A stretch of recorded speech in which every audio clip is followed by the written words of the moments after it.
Everything you thought you knew about Royal Rumble 2025 just became completely irrelevant in the span of one 15-minute press conference. Triple H stood behind the podium at WWE Headquarters in Stamford, Connecticut, wearing that expression that longtime fans have learned to recognize as the calm before an absolute storm. The press conference was announced with only 24 hours' notice, unusual for a company that typically plans media events weeks in advance.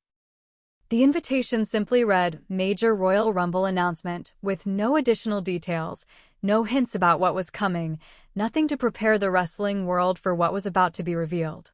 And when Triple H finally started speaking, when he began laying out the changes that would fundamentally restructure one of WWE's most important annual events, you could see the exact moment when everyone in that room realized they were witnessing history being made in real time.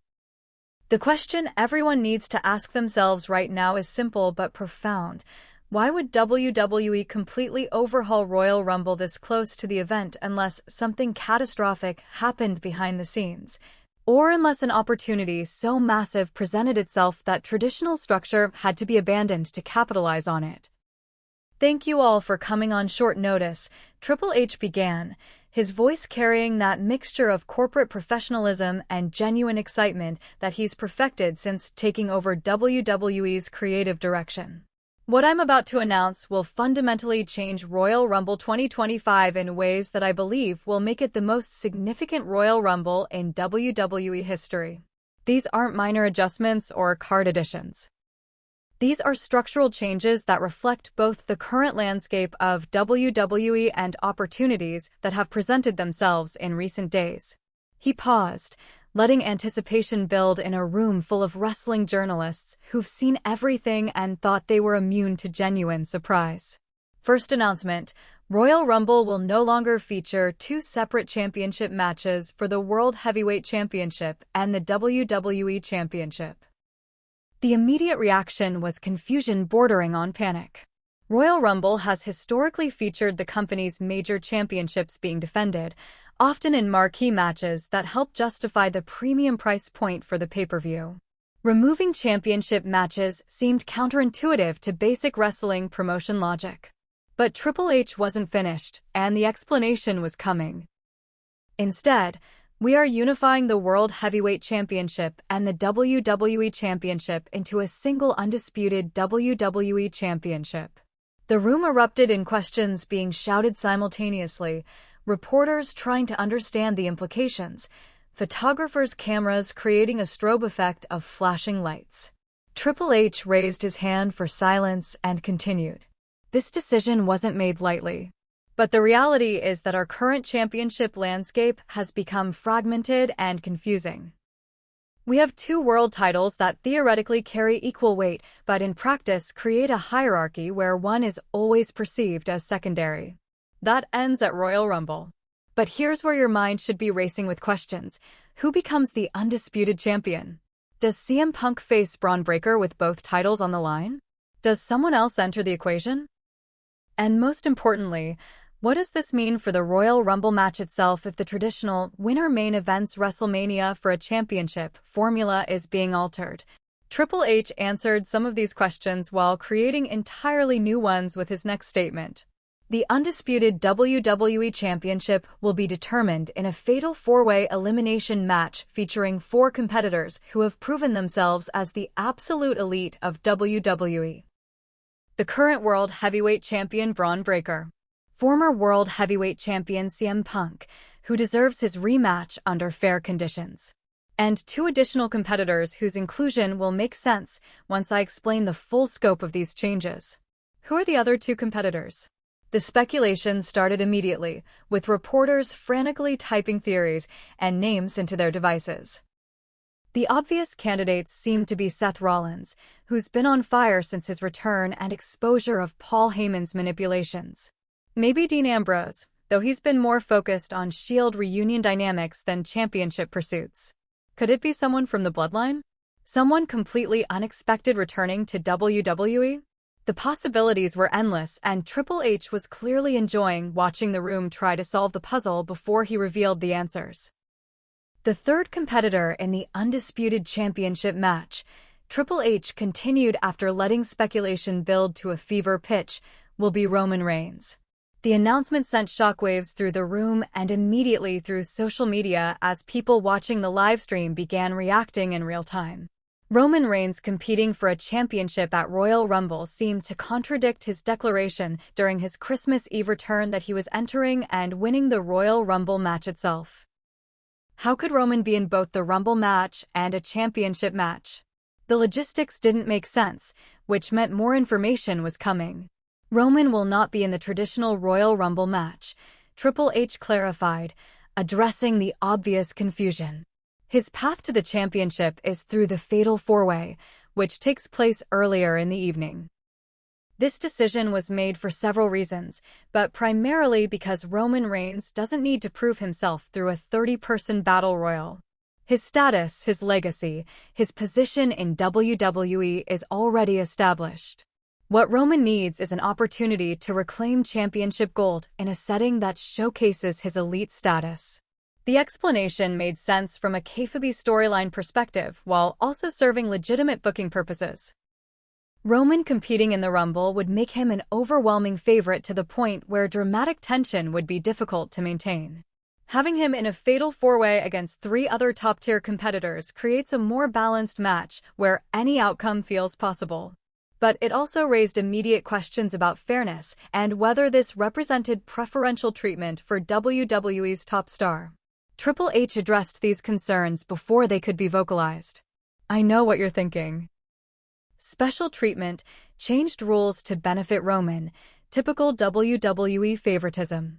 But consider the alternative. Roman in the Rumble match creates a situation where 29 other competitors are essentially fighting for second place. That's not good storytelling, and it's not fair to the incredibly talented roster we have. This change benefits everyone by creating 2 unpredictable scenarios instead of one foregone conclusion. But who is the 4th competitor in the championship match? Triple H had revealed 3 of the 4 participants, creating a mathematical certainty that one more name was coming. The room held its collective breath, everyone understanding that this final reveal would be significant, would be someone whose inclusion justified this entire restructuring. Triple H smiled, that knowing smile of someone holding the ultimate card in a high-stakes poker game. The 4th and final competitor in the undisputed WWE Championship Fatal 4-Way elimination match at Royal Rumble is Brock Lesnar. The room absolutely exploded. Brock Lesnar, who hasn't been seen in WWE since his contract situation became complicated, who has been the subject of endless speculation about whether he'd return and under what circumstances, was not only coming back but immediately being inserted into WWE's most prestigious championship match. The implications were staggering on multiple levels. Brock's presence instantly elevates the match to dream match status. Brock vs. Roman has been WWE's most profitable and compelling rivalry for years. Brock vs. CM Punk carries history from their complicated past. Brock vs. Braun Breaker is a passing of the torch confrontation between WWE's dominant monster of the past decade and the monster being positioned as the future. And all 4 men in one match, elimination rules meaning multiple finishes and multiple stories being told, created almost unlimited potential for classic wrestling drama. But questions immediately emerged about the logistics and fairness of Brock's inclusion. Why does Brock Lesnar, who hasn't competed in WWE in months, deserve an immediate championship opportunity? A reporter asked, voicing what many were thinking. Triple H's response was characteristically direct. Because he's Brock Lesnar. Because his drawing power and box office appeal are undeniable. Because having him in this match makes Royal Rumble a bigger event that will draw more attention and generate more revenue.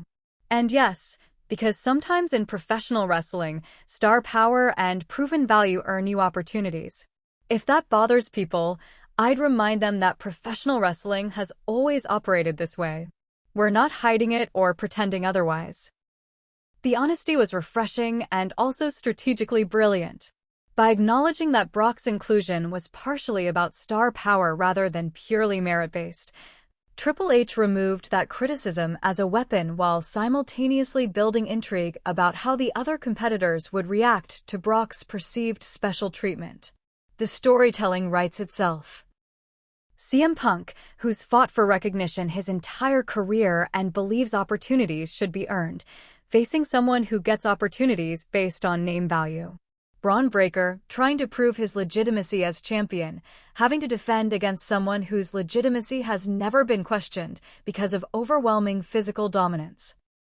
Roman Reigns, who built his tribal chief persona partially around the idea that he's WWE's most valuable player, facing someone who could legitimately claim that title based on box office numbers and mainstream recognition. The psychological layers were endless. Now, regarding the Royal Rumble match itself, Triple H continued, shifting to the second major component of these announcements. With Roman Reigns removed from the Rumble match and in the championship match instead, we have created the most wide-open, unpredictable Royal Rumble in years. There is no overwhelming favorite. There are at least a dozen competitors who could legitimately win, and the winner still earns the traditional prize of main eventing WrestleMania for the Undisputed WWE Championship. He paused for effect. But we're adding one additional element that I believe will make this the most must-see Royal Rumble in history. Every championship currently held in WWE, United States Championship, Intercontinental Championship, Tag Team Championships, Women's Championships, the holders of these titles are required to enter the Royal Rumble.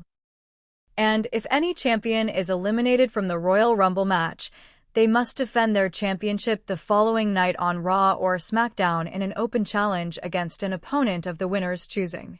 The stipulation was brilliant and immediately created dozens of new storylines and potential outcomes. Suddenly, the Rumble wasn't just about winning, it was about survival for every champion in the match.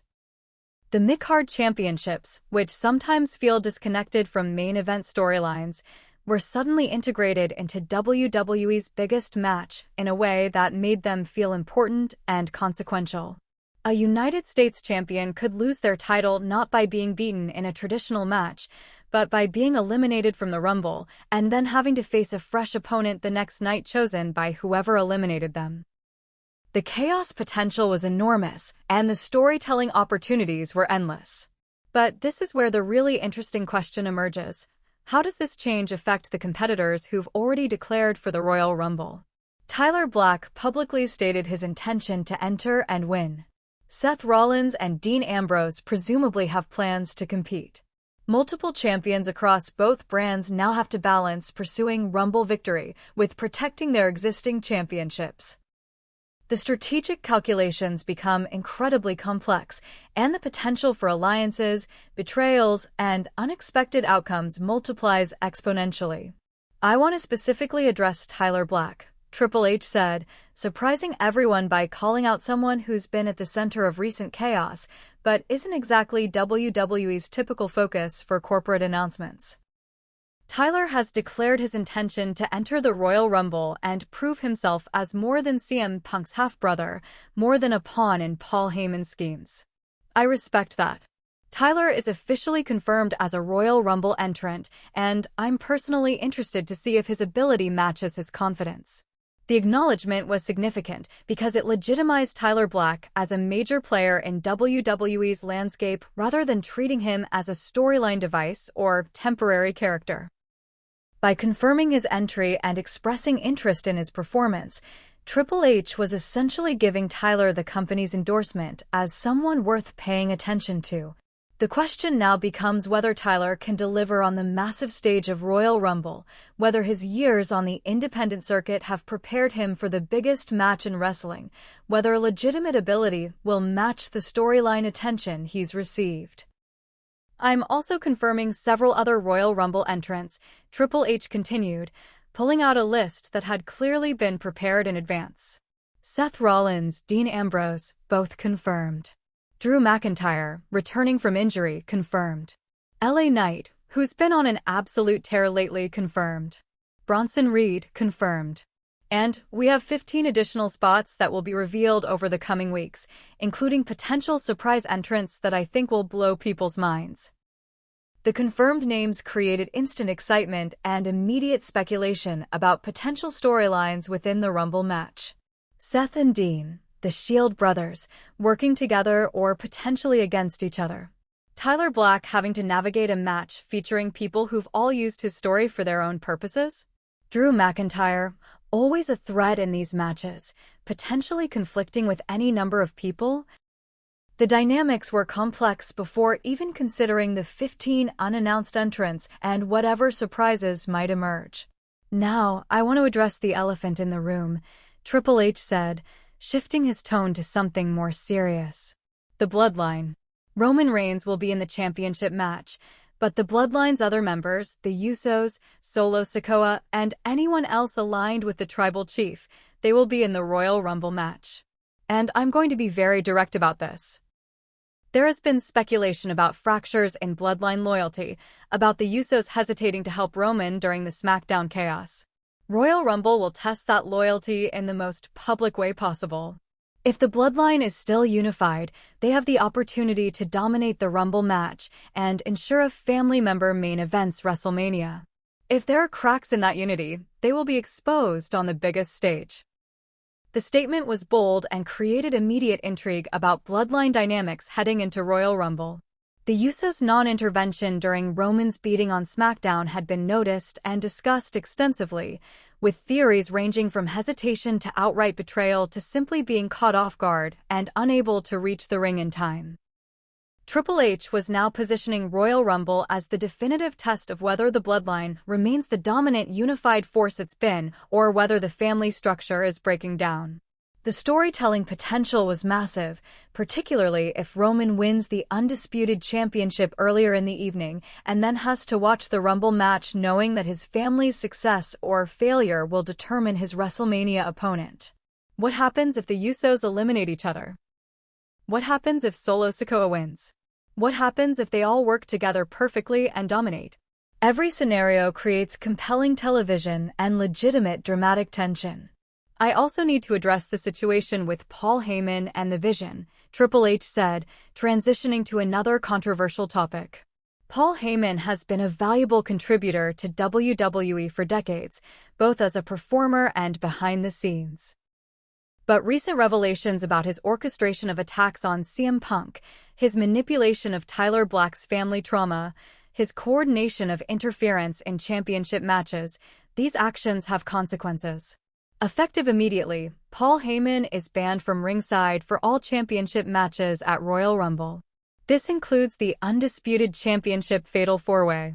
Braun Breaker, who has been aligned with Paul and the Vision, will have to compete without his counsel or assistance. If Braun wins, it will remove all questions about his legitimacy. If he loses, well, maybe he'll reconsider who he trusts going forward. The announcement was a direct punishment for Paul's actions while also serving storyline purposes by forcing Braun to prove himself without help.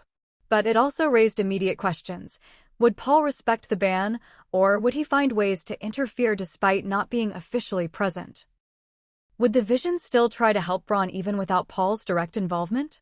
And what would Paul's response be to being publicly disciplined by WWE management? The answers would undoubtedly create additional drama in the weeks leading to Royal Rumble. As for the Vision itself, Triple H continued, several members have indicated uncertainty about their continued allegiance given recent revelations. I want to make this clear. WWE doesn't tell performers who they can or can't align with in terms of factions and stables. But we do expect professional behavior and adherence to rules. The Vision can continue existing if its members choose to maintain that alliance. But the preferential treatment, the coordinated interference, the manipulation that's characterized their recent actions, that ends now. Royal Rumble operates under standard WWE rules with standard WWE officiating. No special accommodations. No blind eyes turned to interference. Just wrestling. The statement was Triple H asserting authority over a situation that had been spiraling into chaos, re-establishing that despite all the storyline drama and personal conflicts, WWE still has structure and rules that everyone must follow. It also created interesting dynamics for the Vision moving forward. Do they fracture completely? Do they reform under new leadership? Do individual members chart separate courses? Braun Breaker in particular faces a critical decision about whether to remain aligned with a group that's being publicly disciplined and stripped of advantages, or whether to break away and try to establish himself as the legitimate champion he wants to be seen as. Now, the question I know everyone has, Triple H said with a knowing smile, is what happens to the winner of the Royal Rumble match? Traditionally, they would choose which championship to challenge for at WrestleMania. But with championship unification creating a single undisputed WWE championship, there's only one possible challenge. The Royal Rumble winner will face the undisputed champion in the main event of WrestleMania. No choice involved. No political maneuvering. Just the biggest match on the biggest stage against whoever emerges from Royal Rumble as champion. He paused, letting the implications sink in. This means that the Rumble winner could potentially face Roman Reigns at WrestleMania, a match that would be absolutely massive.